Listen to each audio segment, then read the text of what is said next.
রাধে রাধে বন্ধুরা, তো আমরা এখন চলে এসেছি গৌরহরি সেবাকুঞ্জের ভেতরে। আপনারা দেখছেন এটা হচ্ছে রাধাকৃষ্ণ মিলিত তনু গৌরহরি।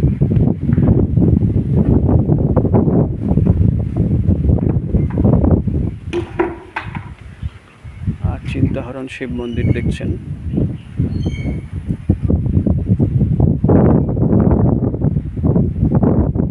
মহাদেব বসে আছেন।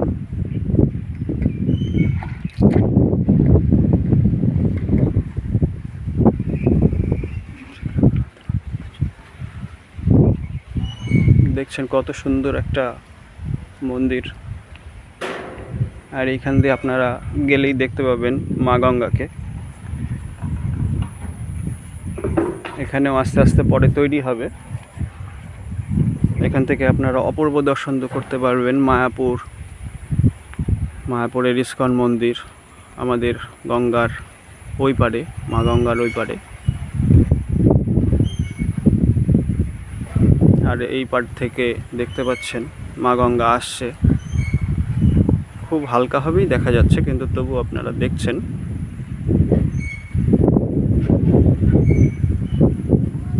মা গঙ্গাকে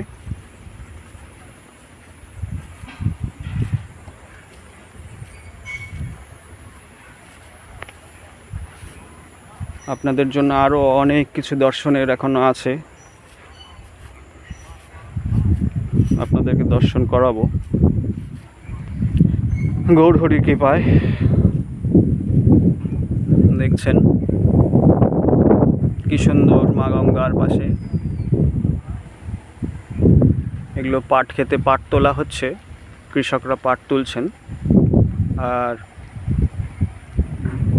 কি সুন্দর মায়াপুর ইস্কন মন্দির আমরা মায়াপুরে দেখছি। এটা প্রাচীন মায়াপুর, আর ওই পাটটা মায়াপুর। মা গঙ্গা চলে গেছে, তার ঠিক পাশ দিয়ে আপনারা দেখছেন কত সুন্দর।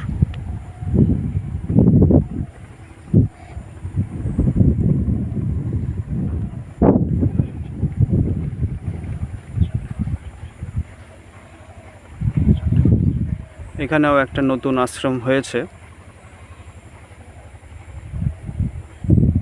এই আশ্রমটাও নতুন হয়েছে, বিশেষ 1-2 বছর হলো হয়েছে। তার আগে পুরনো এখানে ভাঙা ছিল, আশ্রমই ছিল। এখন অন্য আরেকজন নিয়েছে। তো আপনারা তো ঠিকমতো দর্শন করতে পারলেন না গৌরহরির মিলিত তনুকে, কেননা একটু ওখানে পরিষ্কারের কাজ করছিলেন একজন সেবায়িত। চলুন সামনে থেকে গিয়ে দর্শন করিয়ে দিই।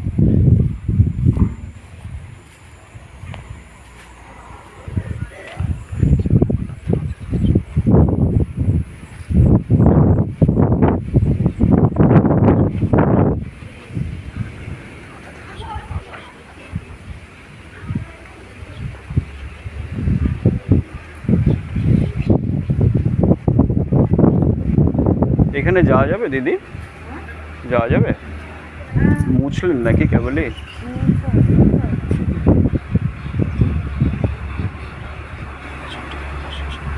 তো আপনারা দেখছেন রাধাকৃষ্ণ মিলিত তনু শ্রী গৌরহরি। আপনারা এখানে আসতে পারবেন,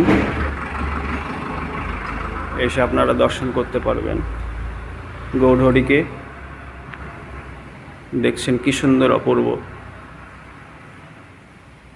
কৃষ্ণ, গৌর এবং রাধে, 3 তনু, 3 ভগবান একত্রিত হয়ে এক তনু ধারণ করেছে। কত সুন্দর অপূর্ব দৃশ্য।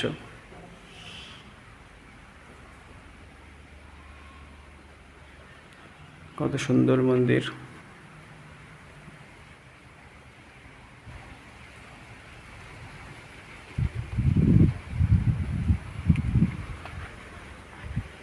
দিদি, পায়ের একটু ছাপ পড়ে গেল গো।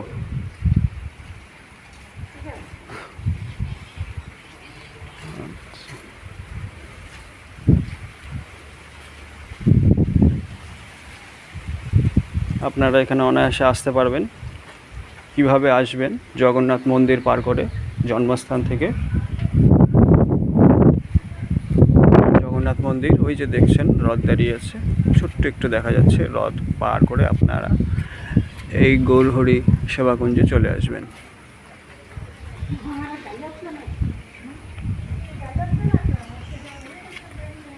গৌরহরি সেবাকুঞ্জে চলে আসবেন, প্রাচীন মায়াপুর, নবদ্বীপ, নদিয়া। তো বন্ধুরা, রাধে রাধে। আবার দেখা হচ্ছে আপনাদের দ্বিতীয় ধর্মস্থান নিয়ে।